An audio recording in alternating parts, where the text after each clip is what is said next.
this is Janet LeBlanc with Paper and Spark, and today I'm here to walk you through how to use our new personal finance spreadsheet. Now, if you're new to Paper and Spark and how my spreadsheets work, I specialize in creating bookkeeping templates, and in the past they've always been for business owners, for Etsy sellers, Shopify sellers, that sort of thing. And I have had such a good response to them that a lot of people have asked if I could make a version for personal finance or personal budgeting. So that's what I am doing with this new personal finance spreadsheet. It's giving you a place to take care of all your family or individual level financial transactions where you can record your income and your expenses on a monthly basis and keep track of your budget versus actual, and just know overall how you're doing throughout the year. So if you're curious, this spreadsheet is available at paperandspark.com. Your purchase is going to include a spreadsheet file for the year, which you can use in Excel, Numbers, or Google Sheets. In the tutorial here, I'm going to be using it in Excel on a Mac. Your purchase also includes an instructional PDF that you can download and access to these video tutorials, obviously. I'll also mention that each spreadsheet file uses dated formulas. That means that it's only going to work for whatever year is in the title of your file that you download. So this one's going to work for 2017 dates because you're putting years and dates in your transaction entries. That's what the spreadsheet's dependent on. So if you need to use it for a future or a past year, don't just copy and paste this file or duplicate this file. You need to use one with the correct formulas in it. So if you need one for a year other than what you purchased, I'm happy to send you one for free. Just shoot me an email at hello@paperandspark.com and request whatever year you need. So next I'm going to give you a little tour on how your spreadsheet works and all the tabs in your spreadsheet. It's highly customizable. First, we've got the budget tab, and the budget tab and the actual tab are pretty identical. The first thing I want to point out is on the left hand side over here, you're going to have these plus sign buttons. This is basically where you can expand or collapse the subcategories under these main categories for income and expenses. So here's what it looks like if I expand all of these rows so you can see all the subcategories under each thing. The only tricky part about expanding and collapsing is that for whatever reason, spreadsheet software is really silly and the button it's not totally lined up. It's a bit skewed. Like ideally you'd have these buttons right here next to whatever row it's collapsing or expanding, but that's not how it works. So for example, this button right here is next to vehicle expenses, but it's actually going to collapse the home expenses. See how that works? And now the button is still next to vehicle expenses, but if I hit it, it's going to expand the home expenses rows. So don't be thrown off by how these buttons are slightly misaligned. It's just how spreadsheet software works, unfortunately. And it works exactly the same way over here on the actual tab too. But other than the fact that they're slightly skewed and as far as the alignment goes, these are really helpful for giving you a big picture overview of your budget or your actual spending versus drilling down into the details. So feel free to expand or contract however you like to see it. The second thing that I want to point out about both the budget and the actual tab is that these subcategory names are linked to your category tabs. So you're welcome to rename these amounts. Like let's say you want this personal expense A to be entertainment. I don't want you necessarily to retype entertainment here, although you can, but this cell is actually linked to your personal tab. So if you rename personal expense A to entertainment right here, It's going to automatically update it for you, both on the actual tab and on your budget tab. Oops, I made the mistake that I just said not to make. And on your budget tabs. So if you rename any of the subcategories on these tabs, they'll update for you over here. So let's start with the budget tab. The budget tab obviously is where you can enter your budgeted monthly income and expenses.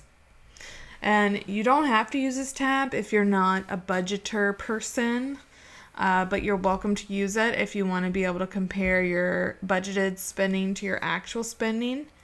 And there's different ways you can do it. If you want to just enter a sum for a certain expense category, you can do that. Like you can just override these sum formulas right here because they're adding things up. You can just put like $50 there. Or if you'd rather break it down by the subcategories, you can do that too. So you could do it like this if you wanted to. Just know that once you override any of these sums, they're not going to add things up anymore. So see, for example, this is not going to update now because I basically deleted the formula that was in this cell. I haven't locked any of the cells or tabs on this spreadsheet, unlike some of the other spreadsheets that I create. So for better or for worse, you can override formulas if you want. The best way to see if there's already a formula in a cell is when you're in that cell, click on it and look up here at the formula tab. And if there's a formula written there, then it's summing something up. If it's blank, then there's no formula there. See, there's formulas in these guys, even though they total 0 right now. So basically on both the budget and the actual tab, the main category rows are going to be summing up whatever subcategories belong to them.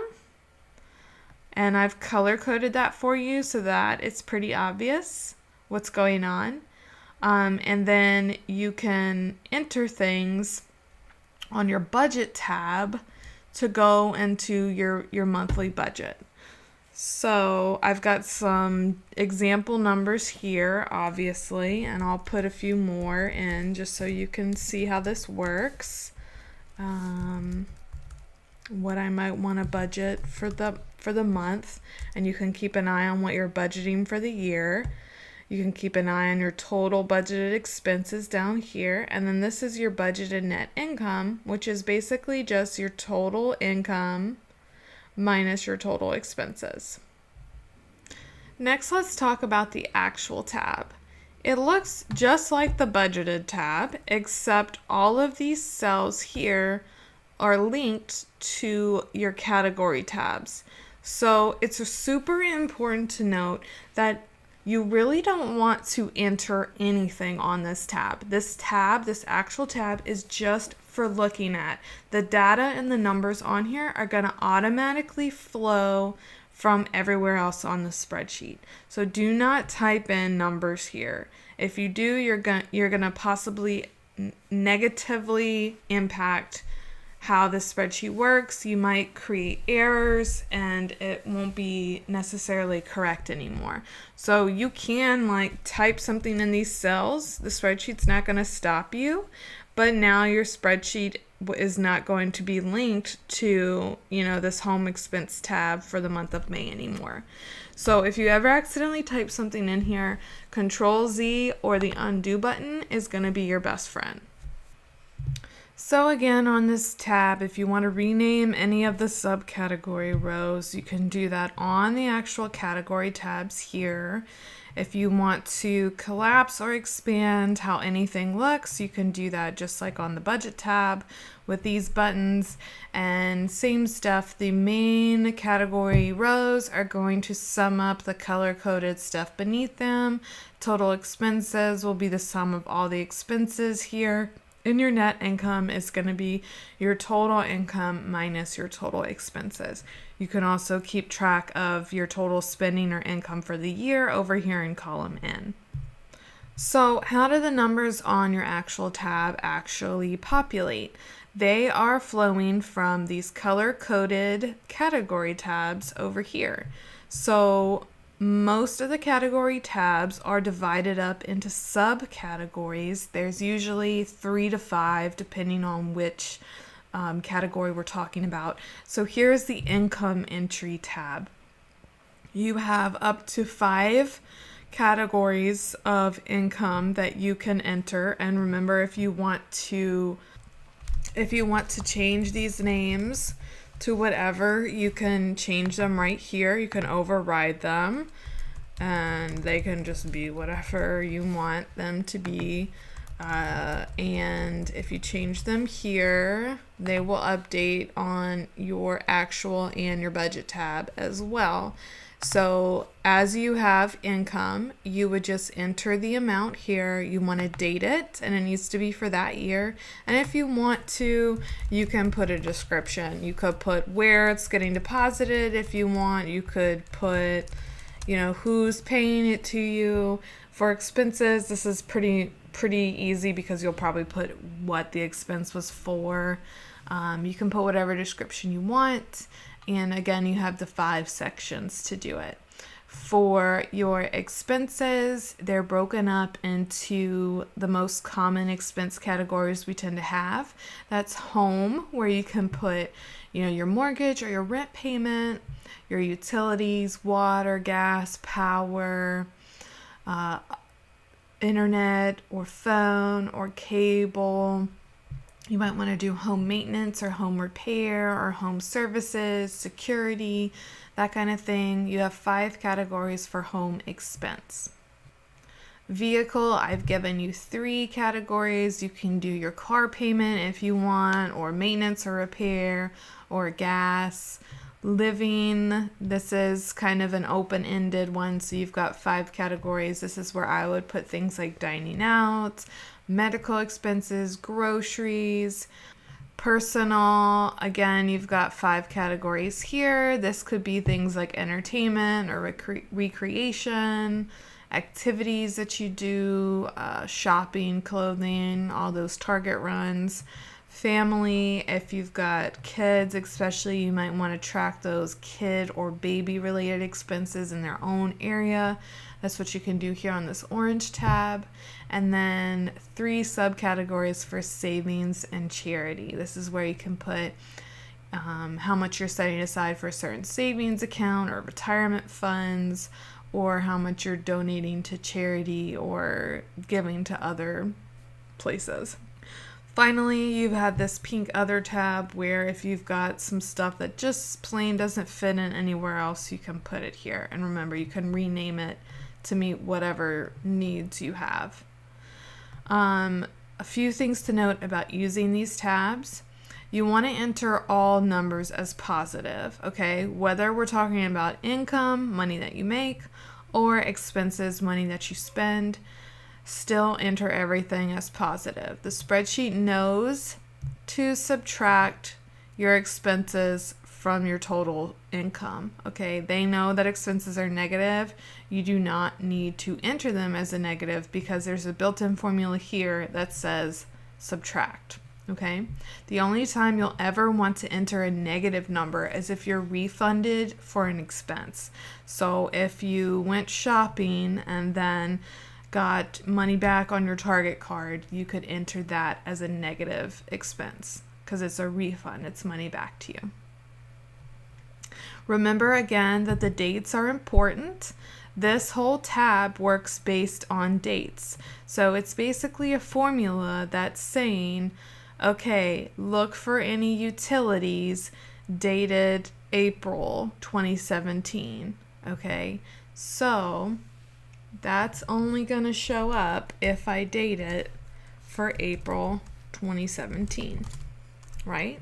So now we are going to see it here in the April column. So if you enter any expenses without a date, or if you enter it for like a 2016 date and you're working in the 2017 version of the file, this tab is not going to work for you how it should. Finally, we have got the charts tab, which is going to be a real handy visual way for you to compare your budget goals to your actual spending. And it does compare your income too. I just always seem to talk in terms of expenses when it comes to budgeting. So You've got a chart here for every category that is on the spreadsheet. It's comparing the main overall categories. And the pink columns on these charts are for your budgeted amounts, and the blue columns are for what actually happened. So I don't have a lot of data entered in this spreadsheet for us to play with, but for example, you can see like we budgeted we were going to spend $500 in January, and we actually spent $345. So when you start filling this in with real data, it's a nice visual way to just quickly see whether you're on track with your budget goals or not. So that's basically it for how you use the personal finance spreadsheet. I hope that you find it clear-cut and straightforward. You want to make sure that you're updating this on a weekly or a monthly basis just to keep up to date with your actual spending so that you can compare to your budget, so that you can stay on track with your goals and make sure that you're saving or spending however much you set out to do. If you have any questions about it or if you have any issues using it, feel free to reach me at hello@paperandspark.com.